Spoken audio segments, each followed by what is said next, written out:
Hi Flex users! As you've probably noticed, we have updated the menu system in Flex Montessori. Nothing much has changed in Flex's functionality, we've just reorganized the menus. So I'm going to spend a few minutes in this video showing you around the new menu, then in later videos I'll show you how to use Flex. So first things first, let's log in. Starting on flexmontessori.com, we click Login. And we have our username and put in your password. So there's only one new thing here on the login screen, and that is version. So we want to view the new version now, so let's make sure that that's the one that's selected. The older menu will be available for a while, so everyone has a chance to get used to the change, but we're looking at the new one right now. So when we log in, we can see that we land on the calendar view just as before, and we can see the notice board here on the right. So any important system notices and also school notices, which you can change yourself to post messages for general notice. So once you've read any notices, click close here at the bottom. So we can see the calendar, and here we can view everything we have planned for this week. We can also change the view to day or month on the top. A lot of planning and recording can be done straight from the calendar, but more on that in another video. So these are what I'm going to call the main tabs. And you can see it lands by default on calendar, but you also have user tiles. In user tiles, we can see the cards for all of our users or students. And we can see what it is about the users that we would like to view by changing this drop-down menu here. Again, more on that in another video. We also have activities, overview, and recording, where we can manage all of the activities that we have in the Flex system. We have activity lists and user lists, activities by user, activities by group. But again, more on that later.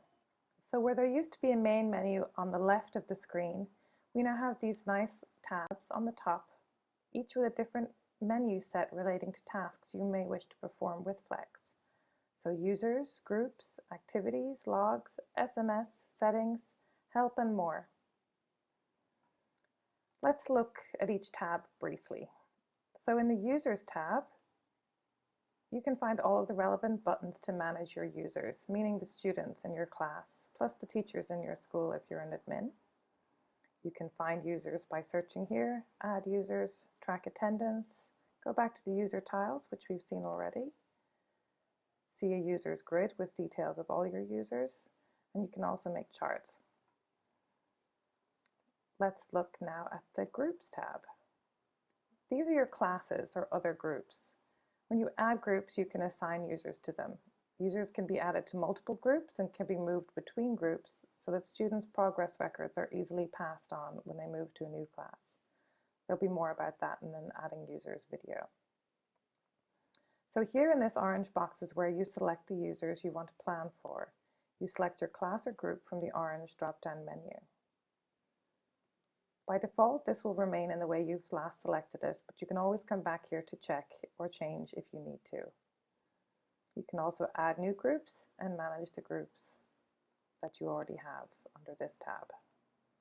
Okay, next we have the Activities tab. This is where you select and manage the activities you want to plan for your students, meaning the Montessori exercises that they're doing in the classroom. So Flex comes with preloaded Montessori activities, but you can also add your own sets. Again, more on that in another video. By clicking on this drop-down menu here beside the pink box, we can see the different lists that there are to choose from. The Activities tab is also another place where we can plan and record by clicking the Plan Record button, or one of the colored numbers here, which represent the 4 stages of planning in Flex. Planned, presented, practiced, and proficient. You can see more about that in the Planning and Recording Activities video. You can also have an overview of the activities, which is the same as this button that we've seen here, the tab that we've seen here. And there's also Activity Administration. That's where you create your activities and sets, etc. Going into the log tab, that's just really where you enter events and notes that you're taking on your group. Next we have the SMS tab. We go into this to send messages to parents. This is usually used by admins. And settings, so these are passwords and other settings. And your account settings are in here, and anything else, some more shortcuts, and help, where you'll find the feedback button. Please always feel free to give us feedback, and also links to our YouTube channel where you can find more helpful videos. That's it for now. Go ahead and explore the new menu. We hope you find it easy to use, but if not, please feel free to contact us at any time by clicking the feedback button in the help menu. Thanks for watching.